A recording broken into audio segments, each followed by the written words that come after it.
Hello, नमस्कार साथियों। आज मैं चर्चा करूंगा आपकी परिमिति। मैंने आपको पिछले वीडियो में वृत्त के बारे में, आयत के बारे में और वर्ग के बारे में चर्चा की थी।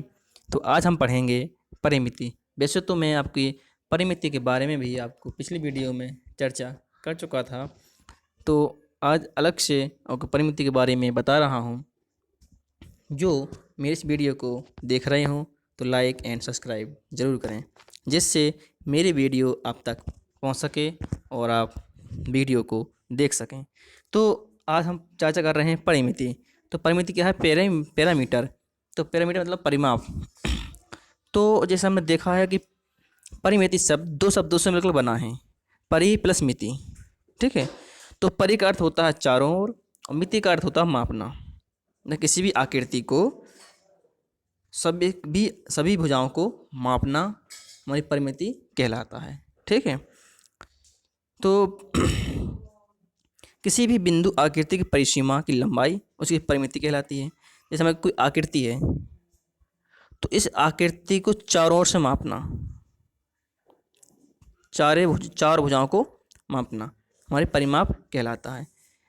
तो आकृति कोई भी हो, आयत हो या वर्ग हो या समलंब हो, उसकी जितनी भी भुजाएं होंगी सभी को जोड़ देना है तो हमारा परिमाप ज्ञात हो जाता है। जैसे हम अब देखेंगे कुछ सूत्रों के माध्यम से। जैसे दिया हमारा पहला वृत्त। तो वृत्त की परिधि, हमारे वृत्त की जो परिधि होती है वही हमारा परिमाप कहलाती है। ठीक है। तो परिधि हमारी होती है, सूत्र होता है इसका 2πr। कितना? 2πr। जब हमारे वृत्त का परिधि है तो हमारे वृत्त की परिधि ही हमारी परिमाप होती है। ठीक है। जैसे अब हमें हमारा है त्रिभुज। तो त्रिभुज में हमारी कितनी भुजाएं होती हैं? 3 भुजाएं होती हैं। तो हम इन तीनों भुजाओं को क्या करेंगे? जोड़ देंगे तो हमारा परिमाप ज्ञात हो जाएगा। जैसे इसमें जोड़ा गया है a प्लस बी प्लस सी। जो ए बी सी हैं जो हमारी क्या है? त्रिभुज की भुजाएं दी गई हैं। तो इनको हम जोड़ देंगे तो हमारा परिमाप इस आकृति का निकल आएगा। अब हमारी अगली आकृति है समबाहु त्रिभुज। जिसमें समबाहु त्रिभुज है, हम आपको समबाहु त्रिभुज के बारे में बता चुके हैं कि ऐसा त्रिभुज जिसकी 3 भुजाएं समान हो समबाहु त्रिभुज कहलाता है। तो मान लीजिए इसका ए है, इसकी ए भुजा है, इसकी ए भुजा है। तो क्या करें? इसमें तीनों को जोड़ देंगे तो ए प्लस ए प्लस ए, क्योंकि हमें ये परिमाप में करना था। और 3 ए है तो हम हो जाएगा 3a। तो हमारा 3a हमारा समबाहु त्रिभुज का परिमाप का सूत्र होता है 3 गुणा भुजा। ठीक है। इस प्रकार से आयत।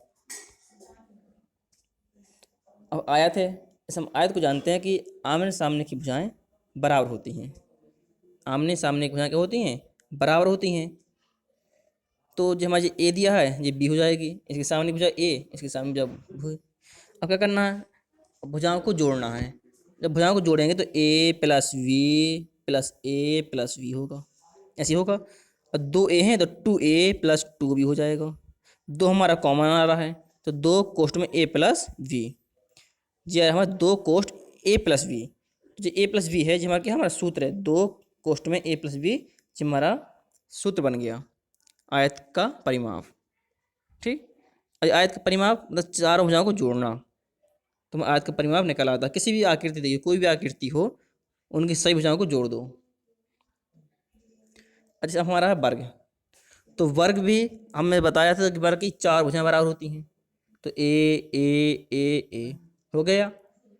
अब इनको सबको क्या जोड़ देंगे तो A plus A plus A plus ए जोड़ दिया। और कितने ए हो गए? 4 ए हो गए तो 4a। जिसमें क्या होगा? सूत्र हो गया वर्ग का परिमाप। ए क्या हमारी भुजा है तो 4 गुणा भुजा हमारा सूत्र हो गया। ठीक। अब हमारा पंचभुज। पंचभुज में इसी प्रकार से देख लेंगे, 5 भुजाएं हैं, 5 भुजाओं को जोड़ देंगे तो हमारा 5 गुणा भुजा बनेगा। ठीक। इस प्रकार का षटभुज भी है, 6 गुणा भुजा बनेगा। कोई भी आकृति दी गई हो तो उस आकृति का परिमाप निकालना है, तो उसकी भुजाओं को जोड़ दो। जैसे हमारा ये एक उदाहरण है, उदाहरण को देख लें। जैसे किसी आयत की भुजा लंबाई क्रमशः 25 मीटर और चौड़ाई 15 मीटर है। तो आयत की परिमिति या परिमाप, बात एक ही है, परिमिति हो या परिमाप, इसका क्या करना है, परिमाप निकालना है। तो हमने बताया था कि सभी भुजाओं को जोड़ देते हैं। तो मुझे आयत बना लिया, इसकी लंबाई दी 25 मीटर, 25 लिख ली, चौड़ाई दी 15 मीटर, 15 लिख ली। अब आमने सामने भुजाएं बराबर होती हैं, तो ये 25 हो जाएगी और ये 15 हो जाएगी। चार भुजाएं ज्ञात हो गई, तो चार भुजाओं को जोड़ देंगे। तो चार भुजाओं को जोड़ेंगे तो क्या आएगा, 25 + 15 + 25 + 15 जोड़ दिया तो हमारा 80 मीटर हमारा इसका परिमाप आ गया। इस प्रकार से भी लगा सकते हैं भुजाओं को जोड़कर। और हम आपको सूत्र बताया था, कैसे हमारा सूत्र निकला था, 2 कोष्ठ में लंबाई प्लस चौड़ाई, जो हमारा सूत्र हमारा निकला था। इसमें यदि मान रखेंगे तो भी हमारा आंसर बराबर आएगा। तो इनको पे जोड़ेंगे तो 25 + 15 40 और 40 दूनी 80, तो 80 मीटर हमारा परिमाप आ गया। इस प्रकार से हमारा दूसरा सवाल भी है। यदि किसी वर्गाकार आकृति की भुजा 15 मीटर है तो उसकी परिमाप, आकृति का परिमाप ज्ञात करना है। आकृति क्या हमारा वर्ग है, वर्ग की चार भुजाएं बराबर होती हैं। जो 15 दिया है तो इसका हमारा सूत्र होता है 4 गुणा भुजा। तो क्या हो जाएगा, 4 गुणा 15 और 15 चौके 60, तो हमारा वर्ग का परिमाप निकल आएगा। ठीक,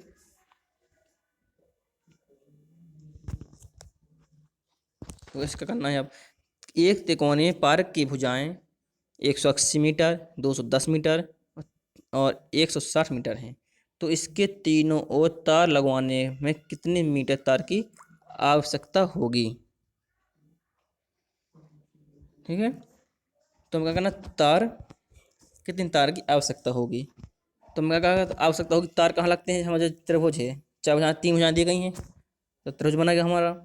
अब तार लगाना तो तार किनारे पर लगाए जाएंगे तार, ना कि खेत के अंदर। खेत के बाहर बाहर तार लगेगा। तो बस इन 3 भुजाओं का करेंगे, जोड़ देंगे तो हमारा परिमाप निकल आएगा। तो उतना ही मीटर हमारा क्या लगेगा, तार लगेगा। ठीक, जैसे हम इसको जोड़ा 180 + 210 + 160, तो हमारा कितना आएगा, 550। तो ये 550 क्या है हमारा, मीटर आ गया। तो हमें इतने तार की आवश्यकता होगी। अब दिया गया हमारा वृत्त की त्रिज्या 7 सेंटीमीटर है, तो परिधि ज्ञात कीजिए या परिमाप। तो हमारा सूत्र होता है 2πr।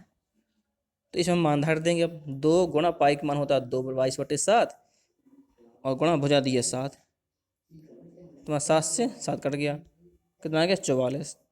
तो 44 मीटर हमारा क्या आ गया, ये क्या था, सेंटीमीटर था। तो 44 सेंटीमीटर हमारा परिमाप आ गया। ठीक, ये थे हमारे आकृतियों के परिमाप निकालना। जिसको जो समझ में ना आया हो तो मेरे कमेंट बॉक्स में कमेंट कर सकते हैं और मुझसे जानकारी ले सकते हैं और मैं आपकी ज़रूर हेल्प करूँगा। नमस्कार।